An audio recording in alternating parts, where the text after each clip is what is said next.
shit's in the safe. Got me a spot out the way. Nigga just tryna be safe. Let's get to sports talk. Said Teron Lue to The Athletic about getting fired by the Cavs 15 months ago. Pablo, is Lue right about that? He is, because very few coaches in memory have been treated like this. 3 finals, 1 title, and then goodbye. But Ty Lue, it sounds like, he was mostly to ownership, to the front office. He was the guy who could handle LeBron, who challenged LeBron, who made him play at his best, who told Kyrie and Kevin Love, hey, defer to LeBron while also simultaneously infuriating LeBron well enough for him to be a peak performer. And so when LeBron left, so was Ty. Everyone know how this is going to go. They know how this is going to play out. Once LeBron left the building again, y'all going to right down here. Rebuild mode. LeBron bringing that type of energy to a team. He could change an organization and make them a top-notch team. When he got there, they was going to the finals mostly every year. Before he even got there, this team really couldn't make the playoffs.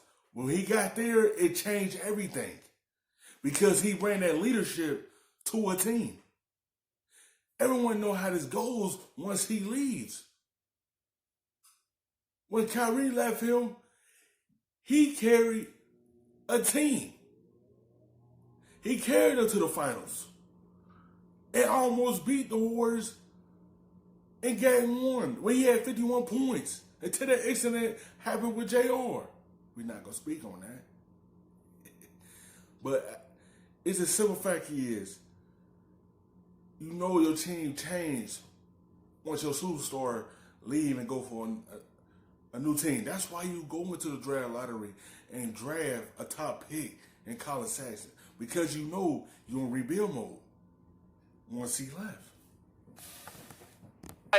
Ty Lue was out, and I understand how that came to be. Yeah, certain irony in this, though, is him saying that a coach who had been to the finals as many times as he was would not wind up getting fired. I can name one. It happened to him twice, and he might be the greatest coach of all time. And that's Phil Jackson. Happened to him at the end of Chicago, where they decided it was just the end of the rope on that one. And then happened to him again twice in Los Angeles, where they just said, okay, now we're done with this.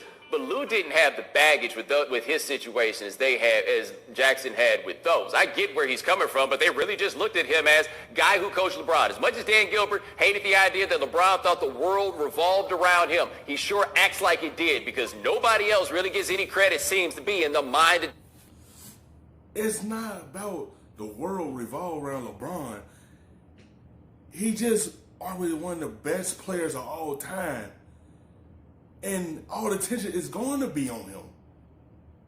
You see the difference that he made your team, and you see the difference when you don't have him on the team. Dan Gilbert's one of those owners that's just stubborn. He will not have that banister if LeBron went and came back to Cleveland. Look at the difference when he there. Look at the difference when he not there. Dan Gilbert for winning that championship, other than LeBron James and I guess himself. And credit to David Griffin, because Ty Lue in this story was saying as soon as David Griffin, who was Ty Lue's champion, he wanted to replace David Blatt. As soon as Griffin was gone and Kobe Altman came in, he kind of knew it was over. Quote, watch out over the next 12 to 18 months. He might try to build one last super team there in Miami. Said Brian Windhurst about Pat Riley and the Miami Heat on Sirius XM NBA radio. So, Bo, could you see Riley pulling that off? Well, to pull that off, in that interview, Windhurst made a very important point. He said, what Pat Riley feels like is you doing all this and trying to structure your little cap room and this long-term plan. Nah, what you need is one or two of these dudes to look up and say, I want to come play for you. You go make it happen. And then you find a way to go make it happen. So the question is he going... He have a case. Miami is sitting at 29-13. They have good players there. It's a good city to play in and a good organization to play for. Got a good coach, well taken care of organization, ran by a good owner and good GM and Pat Riley. Because he already got the pieces there. Kendrick Nunn, Jimmy Butler, Duncan, Jodger, Bam Adebayo, Winslow, Leonard. He got all the pieces there, and he just need that one more guy to go along with this team, because this team already had a schedule. Everyone had them being one of the top teams in the East.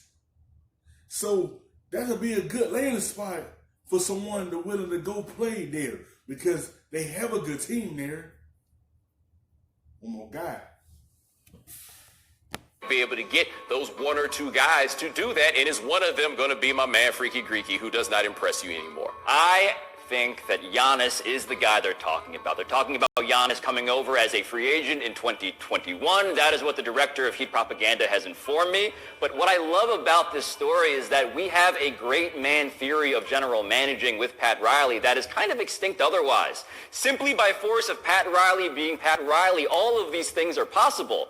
But in reality, you are correct. It's about what these guys individually are feeling, because Pat Riley is amazing, and he'll put his rings on the table, and it'll be blindingly bright. But does he have the actual talent? It is Bam Adebayo and Jimmy Butler. Yes, he does. I always think about this. If Giannis go there, Heat gonna be a way different team. They're already a top team. Now add Giannis with the pieces right there, with a good defender and Jimmy Butler and a good offensive player. Imagine Giannis being right there with them. That would change everything for Miami. That would put them on top of the East.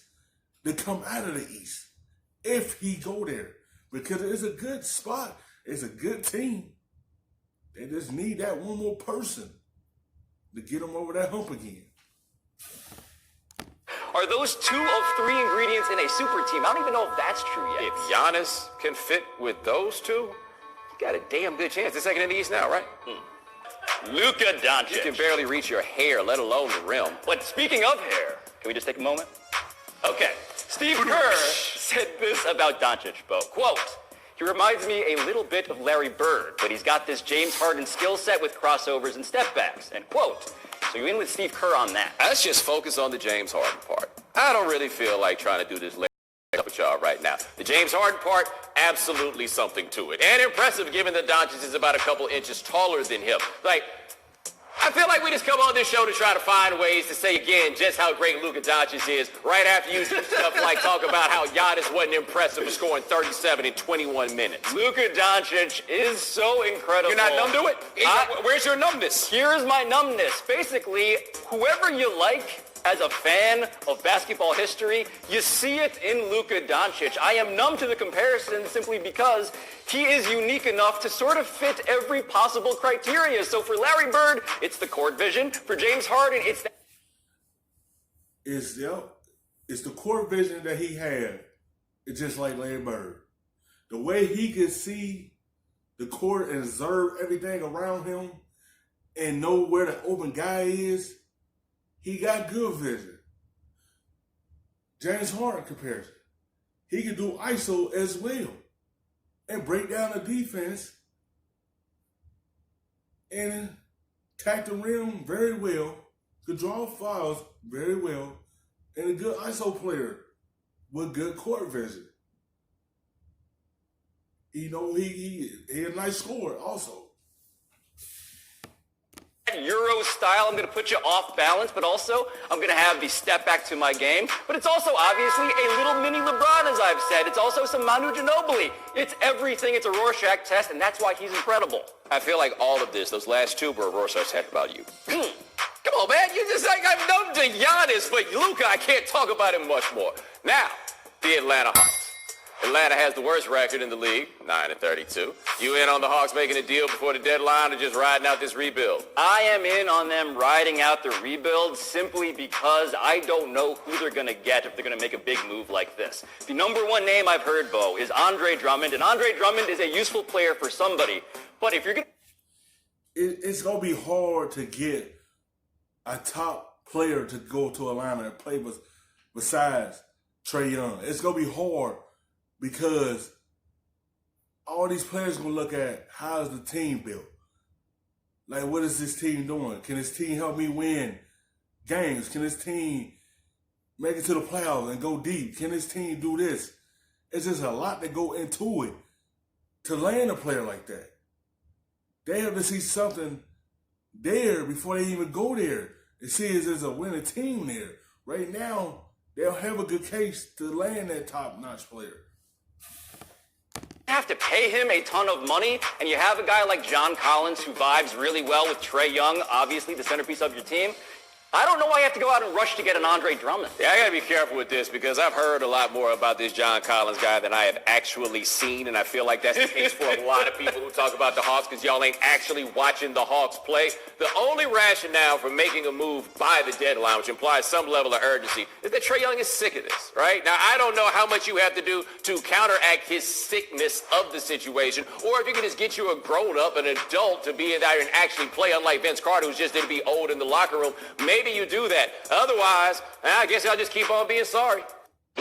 Thanks for watching ESPN on YouTube. For more sports... For the little bit of the rub, nigga, I gotta be safe.